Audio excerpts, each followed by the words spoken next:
The vision of this Kenya Advanced Institute of Science and Technology was muted way back in 2008. So I want to thank the late His Excellency Mwai Kibaki and the late Honorable Raila Amolo Odinga for muting this vision. It was their vision. And Mr. Speaker, we delayed. And then in 2019, the plans to build was publicly announced. And we moved on, but we want to thank His Excellency the President, because in 2022 is when he formally established now this idea, a dream, to now come out for Kenyans to understand why we need a Kenya Advanced Science and Technology University. And Mr. Speaker, in 2023 to 2025, they've been able to construct and finish. So in 2026, we are waiting for operationalization to see now university students coming in. But more importantly, we need to thank that we are now partnering with KAIST, which is the Korean Advanced Institute of Science and Technology. I can tell you they are very strong globally. It is always ranked among the best universities in the world on issues of nuclear, robotics, and I can tell you, if indeed we are going to see our students join this university, I tell you we will have the best in the proposed flagship masters of mechanical engineering in robotics, electric, and many people always wonder, what is electric, what is electronics? Electric is dealing with generators, with our transformers, with issues of power generation. But then electronic, that we will have our students learning now how to deal with smartphones, microchips, embedded systems, and many others. And so for us, in this house, we should really be proud to say that if we can have this launched in 2026, among the many things we have done in this house, and this house has really passed many things, Mr. Speaker, many, we've unlocked a lot for the country. As much as people will say we are jokers, but one thing I leave, after joining Parliament when I was in Senate in 2013, and this 13th Parliament, we shall be remembered for unlocking Kenya in many ways, in many sectors. And so, Mr. Speaker, I want to urge now the young people, focus, those who are engineers, just go and do your masters. Electromagnetism, telecommunications, nuclear power. We are looking for people who can help us within the medical sector. When we talk of radiation, when we talk of safety, we really need to have our people trained in this.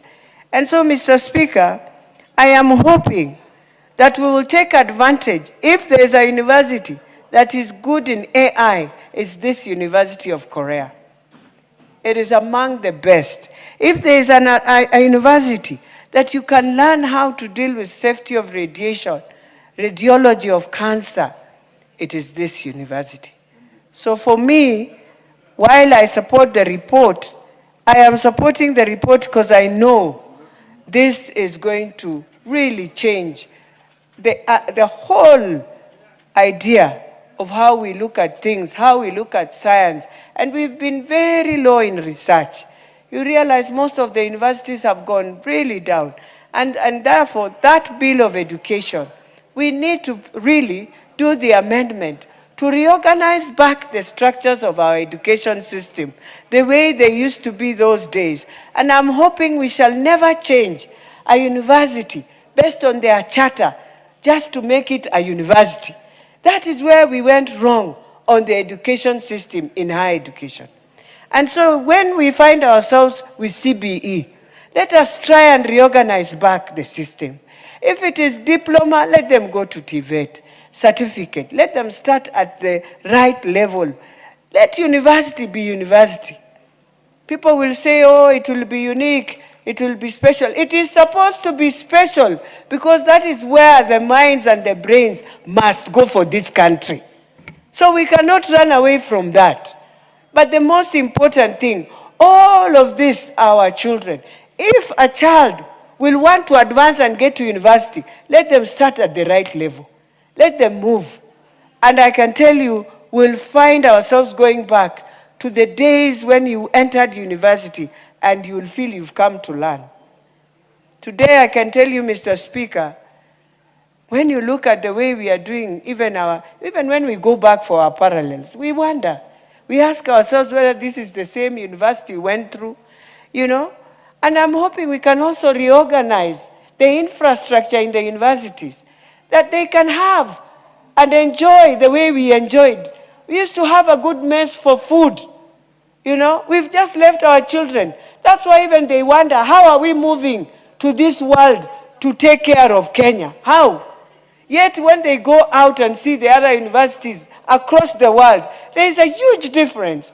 So we must reorganize. It is unfortunate when you see the dorms, even when I pass at Cheromo, when I pass here at the university, and you look at where our children are sleeping, and you wonder, this was the hostel those days when you entered.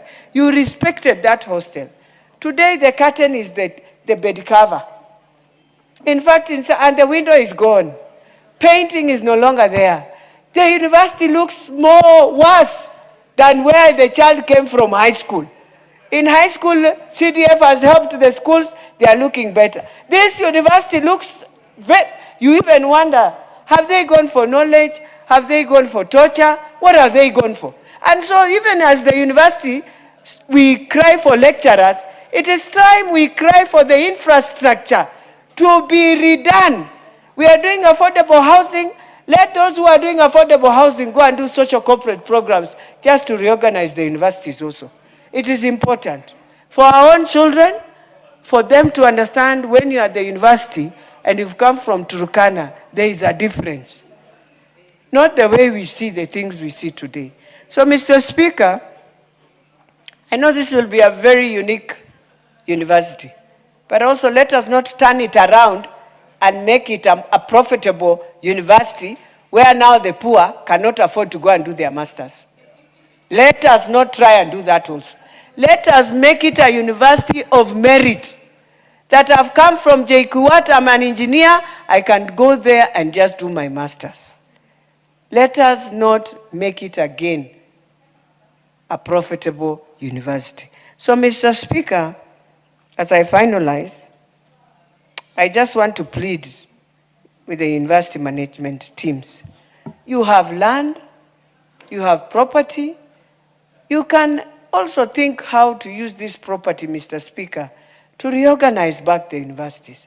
You know, it is unfortunate, Mr. Speaker, every time when you look at how we are bailing out universities, you feel very sad. So with those remarks, Mr. Speaker, I beg to